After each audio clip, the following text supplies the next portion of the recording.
का। तो यहाँ देखो 1 डे का टाइम फ्रेम लिए हैं। 1 डे के टाइम फ्रेम पे क्या कह रहा है चार्ट पैटर्न। सबसे पहले एक ऊपर लाइन ड्रॉ किए इस तरह से, जो रेसिस्टेंट का काम कर रही है, और नीचे इस तरह का लाइन एक ड्रॉ किए जो सपोर्ट का काम कर रही है। तो अब अभी क्या हो रहा है कि यहाँ से मार्केट ये स्टॉक जब लिस्टेड हुआ था वहाँ से मतलब गिरावट होते हुए एक यहाँ से मार्केट फिर ये स्टॉक संभालने की कोशिश करता है। कुछ इस तरह से बनाते दूसरी बार फिर सपोर्ट को टेस्ट करता है और ऊपर आता है, फिर रेसिस्टेंट को टेस्ट करके फिर नीचे की और गिरावट करके फिर उसी तरह बनाते तीसरी बार यहाँ पे सपोर्ट को टेस्ट किया और फिर यहाँ से आज ये तीसरी बार रेसिस्टेंट को ब्रेकआउट कर रहा है। तो अब इसमें समझेंगे कि शॉर्ट टर्म के लिए स्विंग ट्रेडिंग पर्पज से, जैसा कि हम लोग डिस्कस करते हैं, 5 से 10% का प्रॉफिट और स्टॉप लॉस देके एंट्री एग्जिट का प्लान करते हैं। तो वो कहाँ करना है, कैसे करना है। तो देखो आज के डेट में ये स्टॉक एक रेसिस्टेंट ऐसे करके ब्रेकआउट होती है।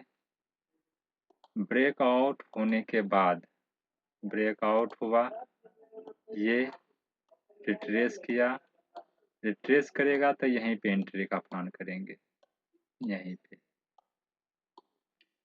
और सबसे पहले स्टॉप लॉस की ही बात कर लेते हैं। तो स्टॉप लॉस जो है इसमें थोड़ा सा बड़ा हो जाता है।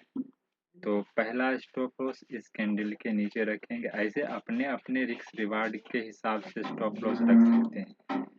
कोई इस लाइन के नीचे यहाँ भी रख सकते हैं, दूसरा फिर यहाँ भी रख सकते हैं, तीसरा इस कैंडल के नीचे, और चौथा सबसे सेफेस्ट यहाँ। तो इस तरीका से इसमें स्टॉप लॉस का प्लान कर सकते हैं।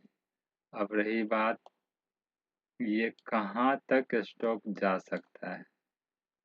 तो जाने की बात करें चार्ट पैटर्न के हिसाब से, तो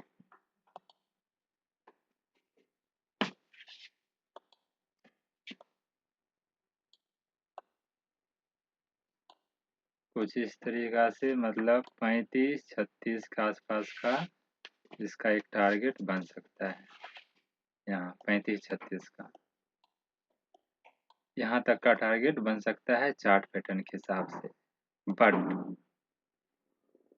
हमें क्या करना है, अपने अपने कैपेसिटी के हिसाब से इसमें प्लान करना है कि मेरा रिस्क रिवार्ड कितना है, हम कितना का लॉस झेल सकते हैं, कितना हम इसमें बने रह सकते हैं। तो जनरली यदि 5 से 7% यदि हो जाता है तो निकल जाने में ही फायदा है। 5 से 7% का प्रॉफिट हो गया, वहाँ निकल जाओ। 5 से 7% का प्रॉफिट लेने के लिए मान लो कि ये 30 के आसपास यदि खरीदते हैं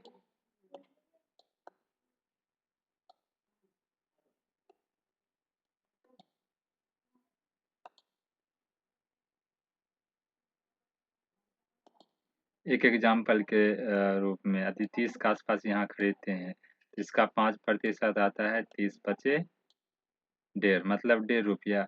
31 रुपया आया तो 5% निकल गया, जो कि आराम से दे देगा। हाँ बट उस हिसाब से लॉस भी तो होगा, 1 से 1.5 रुपया आएगा तो 5% का लॉस भी होगा। तो उस हिसाब से अपना इसमें रिस्क रिवार्ड के हिसाब से अपने अपने प्लान कर सकते हैं। बाकी चार्ट पैटर्न के हिसाब से जो टारगेट बन रहा है यहाँ तक का short term swing trading purpose से कर सकते हैं। बाकी बाय सेल करने से पहले खुद का एनालिसिस जरूर करें।